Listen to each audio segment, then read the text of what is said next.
Mumbai municipal ఎన్నికల ఓట్ల లెక్కింపు ప్రారంభమైంది. వీటితో పాటు మరో 28 మున్సిపల్ కార్పొరేషన్ల ఓట్ల లెక్కింపు నిర్వహిస్తుంది. ముంబైలోని 227 స్థానాలకు 1700 మంది అభ్యర్థులు బరిలో నిలిచారు.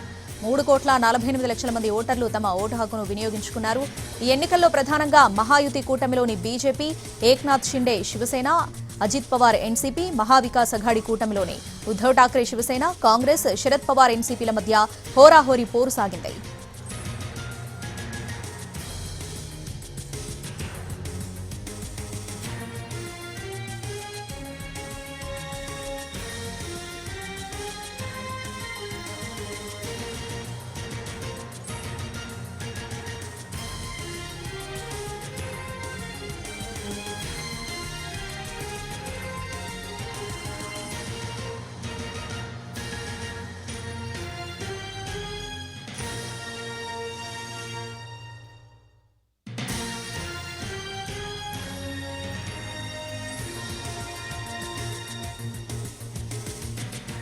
ముంబై మున్సిపల్ ఎన్నికల ఓట్ల లెక్కింపు ప్రారంభమైంది. వీటితో పాటు మరో 28 మున్సిపల్ కార్పొరేషన్ల ఓట్ల లెక్కింపు నిర్వహిస్తుంది.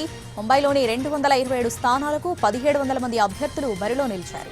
3,48,00,000 మంది ఓటర్లు తమ ఓటు హక్కును వినియోగించుకున్నారు. ఈ ఎన్నికల్లో ప్రధానంగా మహాయుతి కూటమిలోని బీజేపీ, ఏక్నాథ్ షిండే శివసేన, అజిత్ పవార్ ఎన్సీపీ, మహావికాస్ అఘాడీ కూటమిలోని ఉద్ధవ్ ఠాక్రే శివసేన, కాంగ్రెస్, శరద్ పవార్ ఎన్సీపీల మధ్య హోరాహోరీ పోరు సాగింది.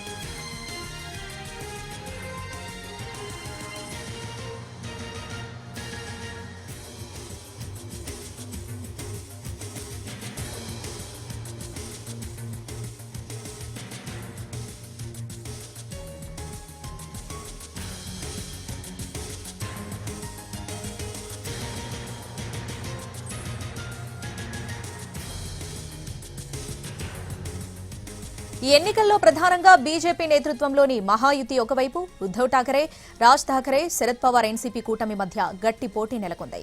ఈ ఎన్నికల కోసం ఉద్ధవ్ ఠాకరే, రాజ్ ఠాకరే సోదరులు చేతులు కలిపారు. కాంగ్రెస్ వేరే కూటమి నుంచి పోటీ చేస్తుంది. అయితే ఓటర్ల చేతివేలిపై గుర్తులు పెట్టడానికి సిరాకు బదులు మార్కర్ పెన్నులు ఉపయోగించినట్టు ఆరోపణలొచ్చాయి. ఎన్నికల్లో మోసాలకు పాల్పడాలనే ఉద్దేశంతోనే అధికారులు ఇలాంటి విధానాన్ని అనుసరిస్తున్నారని ప్రతిపక్షాలు ఆరోపించాయి. ఈ విషయాన్ని ముంబై మున్సిపల్ కమిషనర్ కూడా అంగీకరించారని అంటున్నాయి విపక్షాలు.